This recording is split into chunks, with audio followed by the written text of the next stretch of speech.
জলবায়ু পরিবর্তনের কারণে উঁচু পর্বতের শিলা ও বরফ দুর্বল হয়ে পড়ায় বাড়ছে বড় ধরনের প্রাকৃতিক বিপর্যয়ের ঝুঁকি।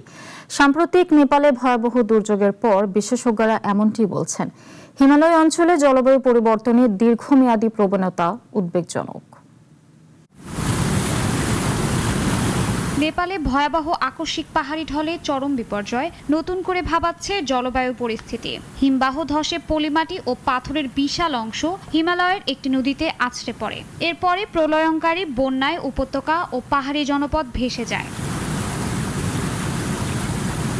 বিজ্ঞানীরা বলছেন, জলবায়ু পরিবর্তনের কারণে উঁচু পর্বতের পাথর ও বরফের ভিত নড়বড়ে হয়ে যাচ্ছে। এর ফলে হিমবাহ ধস ও চলতি সপ্তাহে নেপালে ঘটে যাওয়া হারকাবানের মতো দুর্যোগ ঘন ঘন ঘটছে।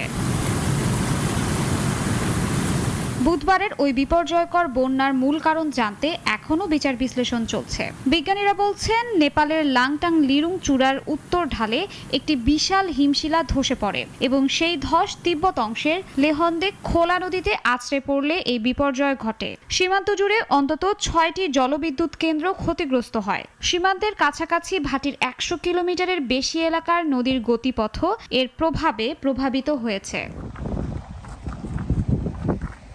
বিশেষজ্ঞরা বলছেন, জলবায়ু পরিবর্তনই একমাত্র ও তাৎক্ষণিক কারণ নয়, বরং বিশ্ব উষ্ণায়ন বেড়ে যাওয়া ও হিমবাহ গলে যাওয়াও হয়তো ভূমিকা রেখেছে। তাপমাত্রা বাড়লে খাড়া ঢালে বরফের বাঁধন আলগা হয়ে যায় এবং গলিত বরফের পানির প্রবাহ বাড়ে। সম্প্রতি কয়েক বছরে এই অঞ্চলে বারবার এমন বিপর্যয় দেখা গেছে, যদিও সেগুলো ছিল তুলনামূলক ছোট মাত্রার। হিমালয় অঞ্চলে জলবায়ু পরিবর্তনের দীর্ঘমেয়াদী প্রবণতা উদ্বেগজনক। জাতিসংঘের 2023 সালের তথ্য বলছে, বিশ্ব উষ্ণায়নের কারণে মাত্র 30 বছরের ব্যবধানে নেপালের তুষারাবৃত পাহাড়গুলো তাদের প্রায় 1/3 বরফ হারিয়েছে। সংস্থাটি তখন আরও জানিয়েছিল, নেপালের হিমবাহগুলো আগের দশকের তুলনায় গত দশকে 65% দ্রুত গতিতে গলেছে। শাশ্বতী সরকার, নাগরিক।